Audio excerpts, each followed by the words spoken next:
જામનગરની જીજી હોસ્પિટલ વધુ એક વખત ચર્ચામાં આવી છે, જેમાં હોસ્પિટલમાં પ્રોફેસર સામે જાતીય સતામણીના ભોગગ્રસ્ત યુવતી દ્વારા આક્ષેપો કરવામાં આવ્યા હતા, જેમાં ડોક્ટર દીપક રાવલ ખરાબ નજરથી સામે જોતા હોવાનું યુવતીએ જણાવ્યું હતું। આ ઉપરાંત ડોક્ટરનું ઘણી મહિલા રેસિડેન્ટ ડોક્ટર સાથે અશોભનીય અને શરમજનક વર્તન હોવાના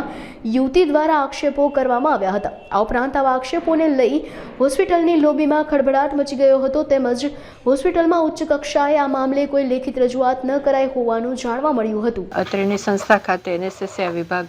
વિભાગના વડાશ્રી તેમજ વિભાગના સહપ્રાધ્યાપક વચ્ચે આંતરિક ઘર્ષણને લગતી વિગતો રવિવારે સાંજે ધ્યાનમાં આવેલ અને તેના સંદર્ભમાં હકીકતલક્ષી અહેવાલ માટે સવારે 3 પ્રાધ્યાપકોની કમિટી મૂકી દેવામાં આવેલ હતી, પરંતુ જે આજ સવારે વર્તમાન પત્રમાં વિગતો જાણવા મળેલ છે તે પ્રકારની કોઈ ફરિયાદ લેખિતમાં અત્યાર સુધી સંસ્થાને મળેલ નથી, પરંતુ વર્તમાન પત્રને ધ્યાને લઈ અને આ વાસ્તવિકતાની સંવેદનશીલતાને ધ્યાને લઈ અને સંસ્થા ખાતે જે મહિલા જાતીય સતામણી સમિતિ કાર્યરત છે તેમને આ મુદ્દો સોંપી દેવામાં આવેલ છે અને